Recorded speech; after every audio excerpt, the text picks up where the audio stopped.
Charles Schwab will acquire TD Ameritrade for $26 billion, creating a mammoth with more than $5 trillion in client assets. So, is it That's a anything lot. to say about this, Matt?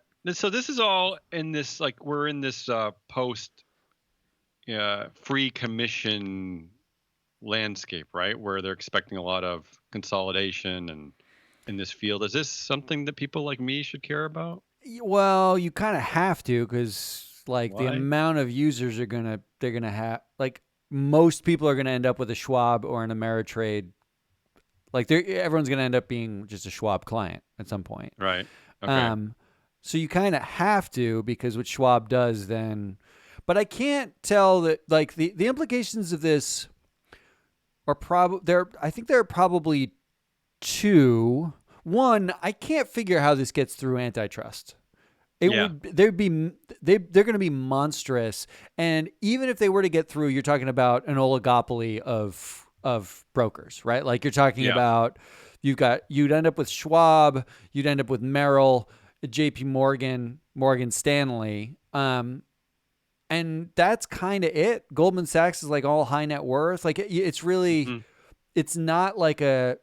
It should kill a lot of the independent brokers because they can't compete Right. with the scale of Schwab. So then you've effectively killed competition. So I don't You, totally you're know skeptical. how this Okay. gets through antitrust.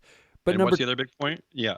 number two would be when it comes to like to make it like personal, when it comes to like individuals' investment processes, Hmm. I can't quite tell whether or not this is a good thing because while no fee trades sounds like a good thing, if you are not like a professional day trader or an asset manager, trading is kind of the worst idea. Right. So, in a way, they are Oh, making it okay. easier Yeah. Right. for retail users Hmm. to effectively lose money Right. So because they're removing a barrier that is kind of like a child safety lock. it kind of is in some Yeah. ways. Huh, It's, I hadn't thought of it that way. Yeah. I mean, like, when I was a financial advisor, a retail financial advisor a long time ago. It was all high net worth. We sold, non-traded real estate. It was like weird niche stuff and hedge funds. That's all we sold to like really wealthy people.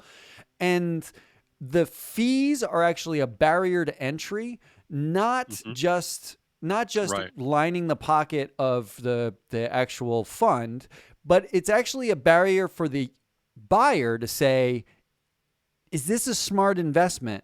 And when you Yeah. remove the trade fee, you're effectively making it easier for me to just say, oh, I saw Apple's iPhone's going to come out. I'm going to buy the stock right now. You're Right. way behind the market. Like It's kind. Yeah. that It's information's kind of. priced in way before that. It's kind of like putting lottery tickets right by the cigarettes, which they would never do. I've never seen that Never seen anywhere. that. It's like Chuli's gum.